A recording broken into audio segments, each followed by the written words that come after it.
बिल्लाहि मिनश शैतानिर रजीम बिस्मिल्लाहिर रहमानिर रहीम अल्लाहुम्मा सल्लि अला सय्यिदिना मौलाना मुहम्मद मआदनिल जूद वल करम व आलिहिल इकराम व अपनिल करीम मुबारक सल्लिम सलातु व सलामुन अलैका या सय्यदी या रसूलुल्लाह सल्लल्लाहु अलैहि वसल्लम। मैं कुरान शरीफ की तिलावत कर रहा हूँ, तमाम लोग समाअत फरमाए। मोहतरम नौजवानों, मैं कुरान करीम की तिलावत कर रहा हूँ, तमाम नौजवान खामोशी से समाअत फरमाए। कुरान करीम को सुनना वाजिब है। मोहतरम नौजवानों, कुरान करीम में पढ़ने जा रहा हूँ, तमाम लोग समाअत फरमाए। मोहतरम नौजवानों, कुछ देर के लिए खामोश हो जाए।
लब्बैक या रसूल अल्लाह लब्बैक।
फांसी की सजा मिलनी चाहिए।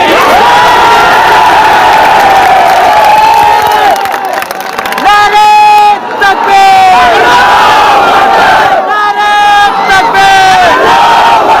अगर आप इस तरह का माहौल अगर खड़ा करेंगे तो हम आज दुनिया को ये बता नहीं सकेंगे कि हमारे नबी करीम सल्लल्लाहु अलैहि वसल्लम ने जो सारी दुनिया को एक पैगाम दिया है, वो पैगाम कुछ और था और ये यहाँ पर जो हो रहा है ये कुछ अलग है। हमें अपने अखलाक के जरिए, हमें अपने मोहब्बत के जरिए दुनिया को ये दिखाना है कि आज पूरी दुनिया के अंदर सबसे ज्यादा, सबसे तेजी के साथ अगर कोई मजहब बढ़ रहा है, अगर इस्लाम दुनिया के कोने कोने के अंदर फैल रहा है, तो वो इसलिए फैल रहा है कि हम अपने अखलाक के जरिए हमारे नबी करीम सल्लल्लाहु अलैहि वसल्लम के बताए हुए रास्ते के ऊपर हम चल रहे हैं। दुनिया देख रही है और इस्लाम को कबूल कर रही है।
एहतजाज के जरिए अपनी नाराजगी सरकार तक पहुंचाने का काम करें।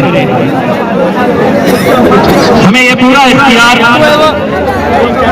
इस संविधान के जरिए दिया गया है। केंद्र की सरकार और अगर नुपुर शर्मा को महाराष्ट्र की सरकार जल्द से जल्द, अरे फांसी दो उसको, फांसी।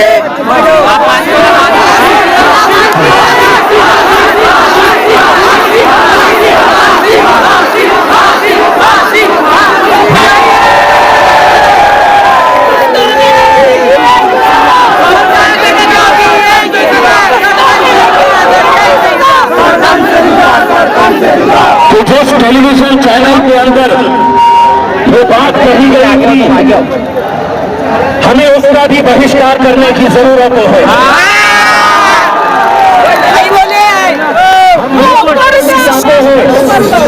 मुझे फायदा के तहत आज हर रोज जब टेलीविजन चैनल तो कहीं ना कहीं कोई इस चैनल के ऊपर बैठकर जहर बदलने का जो काम कर रहा है उसको भी खत्म करने की जरूरत है। और जैसे मैंने आपको बताया है, ये जो है, ये जितनी आवाम यहाँ पर इकट्ठा हुए हैं, ये सिर्फ एक छोटी सी झांकी है औरंगाबाद की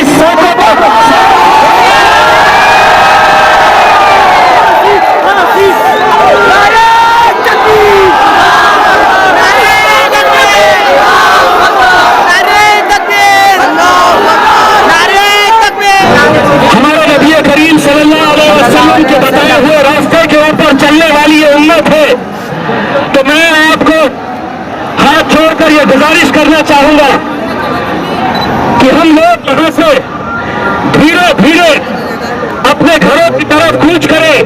हमारा एक डेलीगेशन डिविजनल कमिश्नर के पास जाएगा, क्योंकि अगर उसे फांसी देना है तो कानून लाना पड़ेगा।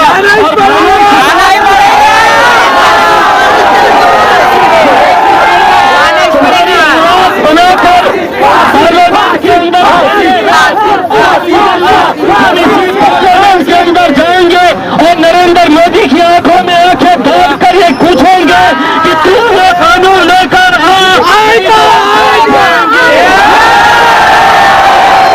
हम पूरी ताकत के साथ इस मुद्दे को लेकर लड़ेंगे और इंशाअल्लाह आज सिर्फ उन्होंने कुवैत और खतर की ताकत देखी है, अभी हमारे हिंदुस्तान के मुसलमानों की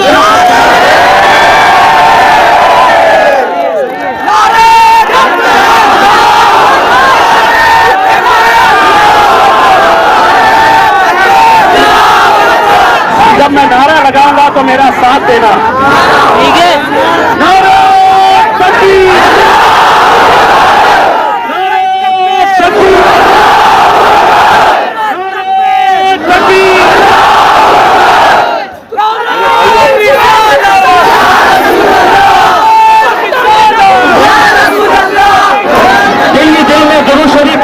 अपने घरों की तरफ कूच करें।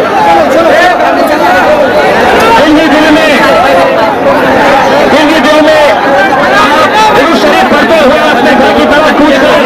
दोस्तों, ये समझिए कि इतने अच्छे मकसद को खराब करने के लिए हमारे बीच कुछ बटन प्लेयर भी आए हैं।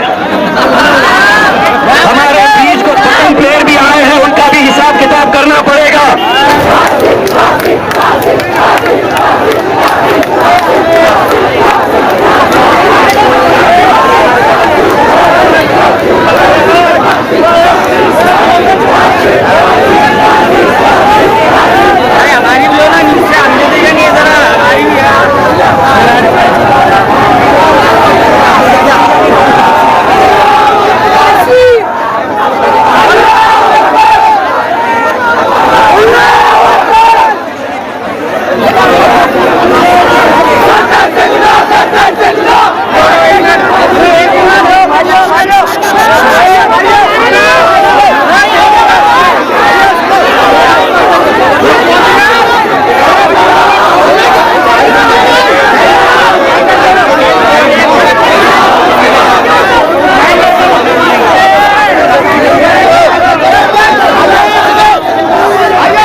चलो ये इधर चलो चलो तो चलो इधर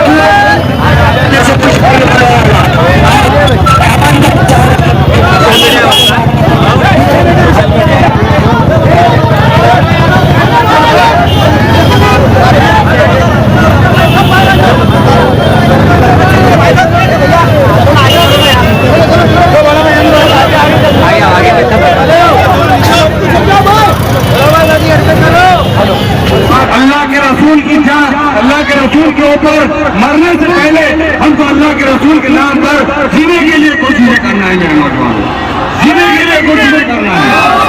जो जिंदगी अल्लाह के रसूल ने बताई है उसी जिंदगी के मुताबिक हमको अमल करने की कोशिश करना है मेरे नौजवान। इस वक्त हमारे दरमियान मौजूद है जनाब आगे हुसैन साहब मंसूर खान चौथाओं के मुख्तसर बात करते हुए नारे तकबीर,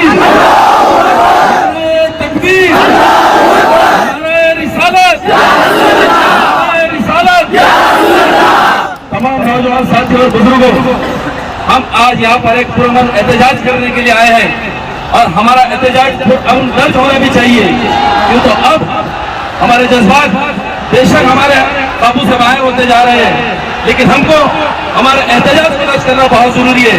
ये जो गुस्ताख रसूल की हतक आमेर से बातें हो रही है, हमारे इस्लाम पर जो हमले हो रहे हैं, हमारे दीन पे जो हमले हो रहे हैं, ये बहुत मुनज़्ज़म तरीके से हो रहे हैं। ये हिंदुत्व की ये राजनीति, ये हिंदू धर्म की राजनीति, ये देश को किस दाने में लेके जा रही है, ये दिलों में नफरत पैदा कर रही है, ये दिलों को बांट रही है। आपको याद होगा ये दौर शुरू हुआ है नरेंद्र मोदी के प्रधानमंत्री बनने के बाद नफरत का दौर सबसे बड़ा दिन शुरू हुआ है। 2018 की बात मैं आपको याद दिलाऊं, 2018 में पार्लियामेंट स्ट्रीट के अंदर सबसे पहले कॉन्स्टिट्यूशन की बुक को जलाया गया, संविधान की बुक को जलाया गया। ये आतंकवादी लोग हैं जिन्होंने कॉन्स्टिट्यूशन की बुक को जलाया। हुकूमत को जाग जाना चाहिए था, हुकूमत की यह जिम्मेदारी थी कि तब ऐसे लोगों को यूएपीए के तहत गिरफ्तार करके सलाखों के पीछे डालते। लेकिन उसके बाद हुआ ये, आपने देखा होगा उत्तराखंड के हरिद्वार के अंदर धर्म संसद बुलाई जाती है, और धर्म संसद बुलाने के बाद मुसलमानों को और मज़हब इस्लाम को बदनाम करने की पूरी कोशिश की जाती है। इसी तरह पार्लियामेंट के अंदर, इसी तरह दिल्ली के अंदर आपने देखा होगा प्रोटेस्ट करने वाले लोग खुलेआम पे कहते हैं कि अब इस देश में मूल्य काटे जाएंगे। तो मेरे ऐसी साथियों और दोस्तों, ये सारी चीजों को समझने की जरूरत है। और जो नेतृत्व ऊपर बैठा हुआ है, जो केंद्र में शासन कर रहा है, जो केंद्र में राज कर रहा है, वो ऊपर से इनको खत पानी देता है जब इनके मुंह खुले।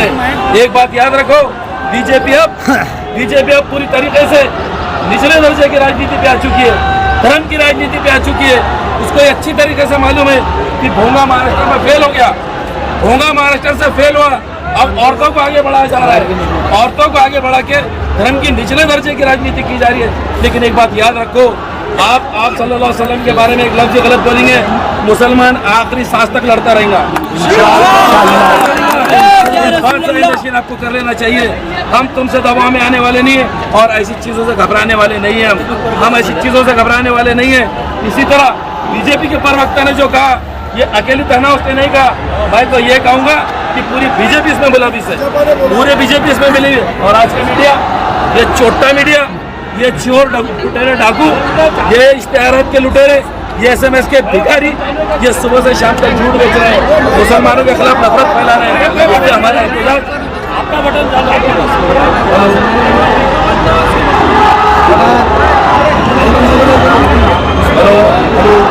इसलिए हमारा एहतजाज पुरअमन तरीके से होना चाहिए। ये छिछोरापन हमने बिल्कुल नहीं करना चाहिए। जो हमको एहतजाज पुरअमन तरीके से करना चाहिए। आप जरा सोचने की कोशिश करो कि हम किसके एहतजाज के लिए आए हैं, किसके नाम के एहतजाज के लिए आए हैं और हम काम कौन सा कर रहे हैं।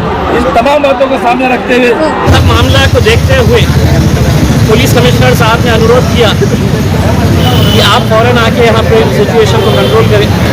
हम आए यहाँ पर और आने के बाद यहाँ पर पूरी तरह से यहाँ पर जितने भी लोग एहतजाज कर रहे थे उन्हें समझा बुझाकर हमने उनको वापस भिजाया है। लेकिन इस आंदोलन के ज़रिए हमारे सामने कुछ बातें भी आई हैं जो पुलिस को भी अच्छी तरह से समझ में आ गई है। इन आंदोलनकारियों के अंदर कुछ ऐसे नशेखोर भी है, कुछ ऐसे बटन प्लेयर भी है जो अच्छी तरह से हम भी पहचानते हैं, पुलिस भी पहचानती है। आज औरंगाबाद शहर में एक व्हाट्सएप फेसबुक पे एक पम्फलेट चल रहा था और इसमें आह्वान किया जा रहा था कि आज पूरा भारत बंद है और ये भारत बंद मुसलमानों की जानिब से किया गया है। लेकिन बाद में तहकीकात की पता चला कि अफवाह है। सवाल ये है कि इतना बड़ा पम्फलेट चलाया जा रहा है और उसके ऊपर अभी तक गिरफ्तारी अमल में नहीं आई। खैर ये एक अलग बात हुई। लेकिन आज प्रोग्राम की विशेषता ये हुई कि सैकड़ों की संख्या में आज मुस्लिम नौजवान ईमान से जज्बे सरशार आए थे और नारे तकबीर आवाज़ की बुलंद की, हिंदुस्तान जिंदाबाद के नारे भी लगाए। लेकिन नुपुर शर्मा जिन्होंने हुजूर की शान में सल्लल्लाहु अलैहि वसल्लम की शान में गुस्ताखी किए, फांसी देने की मांग को लेकर अटल रहे। ये अपने आप में एक बहुत आश्चर्यजनक बात है कि इतनी बड़ी शख्सियत, इतने हुजूर सल्लल्लाहु अलैहि वसल्लम की शान में गुस्ताखी होती है और बीजेपी की जानिब से बयान आता है कि हमारे प्रवक्ताओं ने माफ़ी मांग ली, हमने निकाल दिया और आप मुसलमानों को चाहिए कि बात ख़त्म कर ले। हम बीजेपी गवर्नमेंट को और तमाम नेताओं को ये कहना चाहते हैं कि बराए करम आप इस्लाम की स्टडी करें। अगर यही वाक़या किसी इस्लामी देश में या अरब देश में भी आता तो वहाँ पर गर्दन मार दी जाती। ऐसा नहीं है कि यहाँ पर बीजेपी की तरफ से बयान आया है तो मुसलमान गुस्से में आ गए, ऐसी बात बिल्कुल नहीं। ये सबसे पहले आपको गलतफहमी दूर करना पड़ेगी। उम्मीद करते हैं कि वक्त आ गया है कि हमारे देश में चाहे दलित हो, मुस्लिम हो, मराठा हो, ईसाई हो, कोई भी हो, जितने भी उनके मजहबी रहनुमा हैं, जिसको पैगंबर मानते हैं या खुदा का अवतार मानते हैं, जो भी है, उनकी शान में कोई अपमान करता है, कोई अपमान करता है, बेइज्जती करता है, तो उनको फांसी की सज़ा होना चाहिए। क्योंकि हमारा देश 125 करोड़ का देश है। देखिए आप ज़रा से मुट्ठी भर लोग थे तो पुलिस को प्रशासन को पसीने छूटे। वो तो अच्छा हुआ MIM के खासदार इंतज़ारी साहब आ गए, उन्होंने हाथ पैर जोड़ के जनता को घर को भिजाया। न सोचिए अगर ज़रा सी अगर अनहोनी हो जाती तो आज औरंगाबाद से लग जाता और औरंगाबाद तक पूरे मराठवाड़े में इसका असर आता था। कड़वा सच है। फिर एक ये सवाल है कि ये क्यों हो रहा है। यहाँ के जितने भी मस्जिद के इमाम साहब हैं, उलमाए दीन हैं, उन्होंने यहाँ पर संभाला, हालात को संभाला, पुलिस ने भी हालात को संभाला, नेताओं ने भी हालात को संभाला। एक बहुत अच्छी बात है। यहाँ के नौजवान जो जज्बात पर शर्शार थे, लेकिन आखिरकार उनको एहसास हुआ कि कानून का एहतराम करना चाहिए, कानून की हुक्मरानी है, कानून की बालादस्ती है, आज वो देखने को मिला। उम्मीद करते हैं कि पूरे देश में और पूरी दुनिया में जो माहौल पाया जा रहा है गम गुस्से का, इसके ऊपर सरकार कुछ करेगी, इसके ऊपर सरकार कुछ करेंगे। क्योंकि ये हुजूर की शान में गुस्ताखी का मसला है, कुरान का मसला है, इस्लाम का मसला है। लेकिन एक बात तो तय है, अब वक्त आ गया है कि इस्लाम के बारे में कोई अगर बात करता है, पैगम्बर के बारे में कोई बात करता है, सरकार को सोचना पड़ेगा। कोई अगर नेता की आप बेइज्जती करते हैं व्यक्तिगत तौर से अलग बात है, पार्टी की अगर बेइज्जती करते हैं अलग बात है, लेकिन ये हुजूर का मसला है। हम एक बार फिर कह रहे हैं कि इसके ऊपर आप ध्यान दीजिए। ये मामूली मसला नहीं है, पूरे देश का मसला है। तो उम्मीद करते हैं कि सरकारें जागेंगी और कड़ा कानून बनाएंगी हमारे देश की अखंडता और एकता के लिए और हिंदू मुस्लिम एकता के लिए कड़े से कड़े कदम उठाए जाएंगे। देखते रहिए।